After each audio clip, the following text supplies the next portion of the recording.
बिस्मिल्लाहिर्रहमानिर्रहीम। अस्सलाम वालेकुम नाज़रीन, मैं हूं मोहम्मद सुलेमान कादरी और आप देख रहे हैं बुलंदी न्यूज़।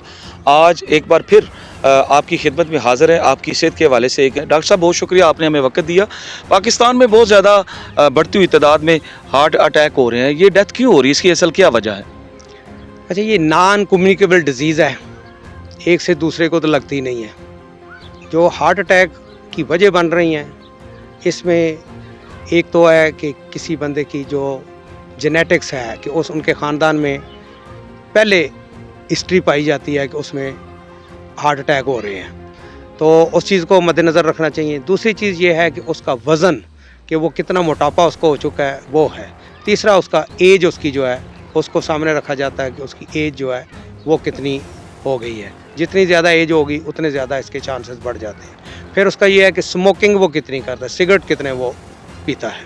और सबसे अहम बात जो है यो कि ईटिंग हैबिट्स हैं, कि ईटिंग हैबिट्स में जो जितनी ज़्यादा फ़ैट ज़्यादा ले रहा है, चर्बी ज़्यादा ले रहा है, घी का ज़्यादा इस्तेमाल कर रहा है और काम कोई नहीं कर रहा, एक्सरसाइज कोई नहीं कर रहा, ये जो जिन लोगों में ये वाले अवामल आ गए हैं उनमें हार्ट अटैक की ज़्यादा वजह बन रही है। अब जो एक लाइफस्टाइल बन गया है कि गरीब आदमी या अमीर आदमी वो घर से निकलता है, मोटरसाइकिल पे बैठता है, दुकान पे आ गया, कारोबार वाली जगह चला गया, वहाँ पे काम किया, काम करने के बाद फिर मोटरसाइकिल पे वो घर आ गया, उसने बिल्कुल अपने आप को कोई टाइम नहीं दिया, उसने कोई चला फिरा नहीं है।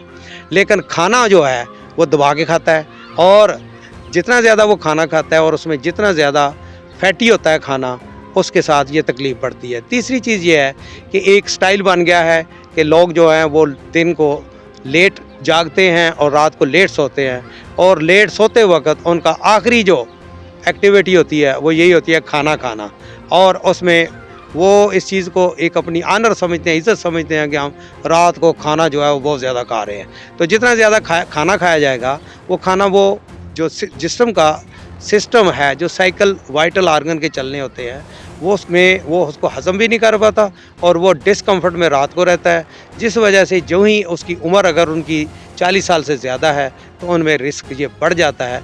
उसमें मैं ये कहूँगा कि पेशेंट को अपने आप को इन चीज़ों को एक्सरसाइज करे, अपनी खुराक को सादा करे, सिगरेट पी रहा सिगरेट छोड़े, और अगर उसके ख़ानदान में पहले कोई हार्ट अटैक हुआ है, उसके किसी भाई का, माँ बाप में से किसी का, तो उसमें अपने चेकअप जो है वो ज़रूर कराएं। इसमें एक टेस्ट होता है बड़ा जो जिसमें चर्बियात जो है उस देखने के लिए सीरम टोटल लिपिड प्रोफाइल वो करवा के उसमें वो देख ले कि उसका कोलेस्ट्रॉल कितना बढ़ा हुआ है, ट्राइग्लिसराइड वो उसके कितने बढ़े हुए हैं, और उनको कंट्रोल करनी है। जो अंदर इतना बन रहा है उसके कोलेस्ट्रॉल और ट्राइग्लिसराइड, वो बाहर से वो वाली चीज़ें जिनमें ज़्यादा कोलेस्ट्रॉल है वो ना लें। तो इसमें जितने भी हार्ट अटैक जिन लोगों को होते हैं उनका मोस्टली ब्लड प्रेशर ज़्यादा होता है। तो इसमें मरीज़ को ये चाहिए कि नमक, सुरख मिर्च, अंडे की जर्दी, घी, चकनाई, चर्बी, मलाई, गुस्सा हैं, इन चीज़ों को जो है वो खाना छोड़ दे, तो उसके साथ जो है वो इससे बचत हो सकती है। डॉक्टर साहब, इसमें सुनने में आया कि ज़्यादा ये अटैक इस वजह से भी हो रहे हैं कि लोगों को ज़्यादा को टेंशन भी होती है, घरेलू को परेशानी, क्या इसका तल्लुक़ है इसमें? देखें जी, जो है ना स्ट्रेस और स्ट्रेन, ये खा उसको जो है फिज़िकल हो, खा उसमें वो नफ्सियाती तौर पे साइकोलॉजिकली हो, खा उसको कोई और यकदम किसी जगह पे कोई एक्सीडेंट होता है, कोई फाइट फ्लाइट वाली सिचुएशन बनती है, तो ऐसी सूरत हाल में जिसमें कैटेकोलामीन्स हम उनको बोलते हैं, एड्रेनालिन और नॉरएड्रेनालिन, ये ज़्यादा जो है वो सक्रिएट होते हैं, और अगर वो बार बार ये चीज़ होती है तो उसमें एक जैसे होता है ना किसी गाड़ी को धक्का देना, इसी तरह बार बार ये अपने दिल को वो ब्लोज उस तरह की लगाता है, और जो उसको ये हार्ट अटैक का वो बायस बनते हैं। डॉक्टर साहब, अक्सर एक अटैक में बंदे की डेथ हो जाती है और बाज़ दफ़ा 2-3 अटैक के बाद भी बंदा ज़िंदा रहता है, तो जो ज़िंदा रहता है वो उसके लिए क्या एहतियात करनी चाहिए उसको? एक तो ये है कि ये जो खुराक है, खुराक वो सादा कर ले, उसमें फ़ैट का कांटेक्ट जो है उसको ख़त्म कर दे, उसमें ये चर्बियात वो ना ले। दूसरा, अपनी नींद का ख्याल करे। तीसरा, अपनी जो स्ट्रेस है, टेंशन है, उसको ख़त्म करे। और चौथा जो है, अपने मालिज से मिल के उससे जो उसने दवाइयाँ दी हैं वो दवाइयाँ जो हैं वो बाकायदगी के साथ वो खाता रहे।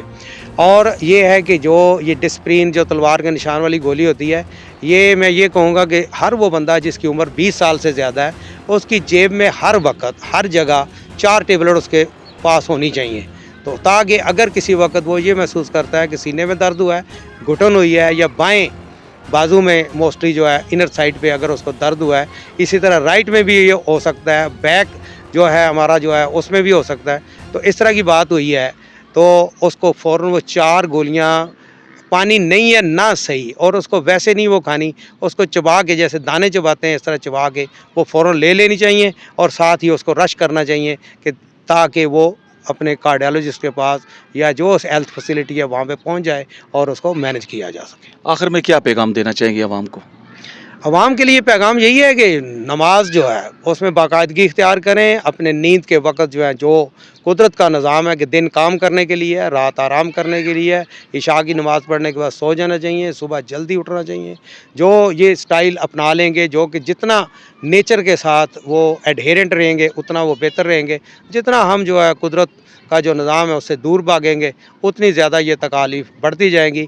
चीज़ तो इसमें यह है कि किसी को अगर हार्ट अटैक हो जाता है या उसको शुगर वाली बीमारी हो जाती है तो उसमें ये देखेंगे वो प्रोडक्टिव नहीं रहता, काम करने के काबिल नहीं रहता, घर वालों पर बोझ बन जाता है, माशरे पर बोझ बन जाता है। तो इसलिए जो मैसेज है वो ये है कि अपने आप को ज़िंदगी के आखिरी सांस तक सेहतमंद रखा जाए, एहतियातें करके, अपनी खुराक को सही करके। इसके साथ जो है वो हमारा माशरा भी ठीक रहेगा, वो इंडिविजुअल भी ठीक रहेगा और वो घराना भी ठीक रहेगा। ये है सारा जो मैसेज मैं इसमें ये कहूँगा। बहुत शुक्रिया डॉक्टर साहब। ज़िंदगी ने अगर वफ़ा की तो एक नए मौजू के साथ, नई वीडियो के साथ आपकी खिदमत में हाज़िर होंगे। अल्लाह हाफ़िज़।